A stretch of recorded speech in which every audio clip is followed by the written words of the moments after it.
do. Happy Sunday. Back from church. I didn't go to church like this completely. I think I'm gonna write a blog about Christian women going to church and the way that we should dress. But I didn't come to talk about that. Came to talk about what was preached today. Reverend Young, I call him Minister Young. Reverend Young, he preached today from Jonah chapter 1, verse 11 through 15. The title of his sermon was Let Go and Let God. And oftentimes we say, oh, let go and let God. But what really are you letting go? And what really are you letting God do? This is my take on what I learned. Because there are times in our life, and I know I touched on this in my blog one time, that when everything is for a season and a reason, and when we allow certain people and certain things stay in our lives longer than the season for which they were called for, that's when mess and chaos start to happen. That's kind of different because with the Jonah story, he paid his money to be on that boat. So it's not as if he was in someone's life longer than they should have been, but you can take it there. You can take it there. You know you have someone, you got what you need to get from them. And they got what they need to get from you, but you're still holding on to that relationship or that friendship. It's not bearing any fruit, and it's just causing chaos, storm after storm after storm after storm, and you're wondering why. Why every time this person comes around is mess getting crazy? Why every time this person comes around, or why every time I do this thing, or I go to this place, or I participate in this activity, that certain things start to happen? And it's because it's out of the season, it's out of order, it's out of the will of God.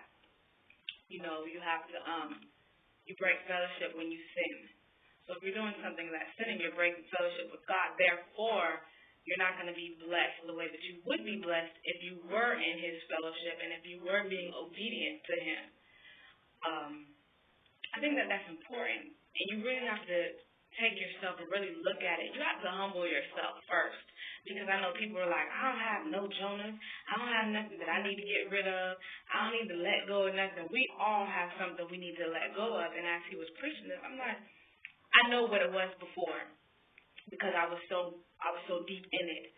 Now that I'm changed, I'm like, ooh, I know I still need work. Everyone still needs work. It's like, what is it that I need to let go of? What is it? It could be a grudge you have against a family member, a coworker. It could be an addiction. It could be a certain sin. It could be a certain thing that you're still participating in that you know that you shouldn't.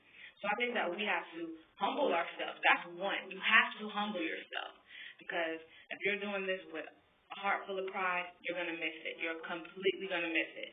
So you have to humble yourself and ask God, search my heart.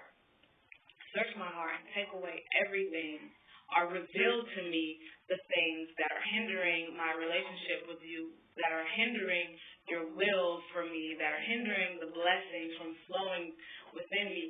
What am I doing, or what am I participating in? What am I involved with?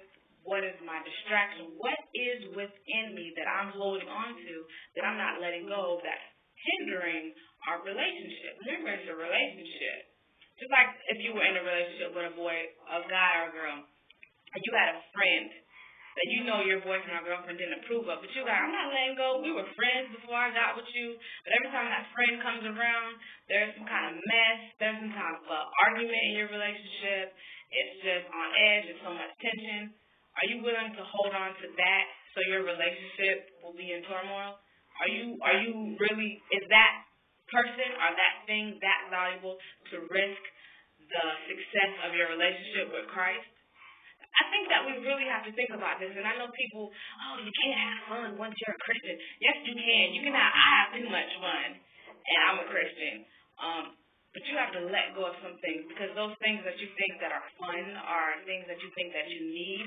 They're just empty voids, sweet, empty nothings. They have nothing to offer, nothing to give you. So I think that we really need, and I'm doing this for me, when I come to y'all, it's not about just y'all, it's about me too. It's a revelation that I'm getting.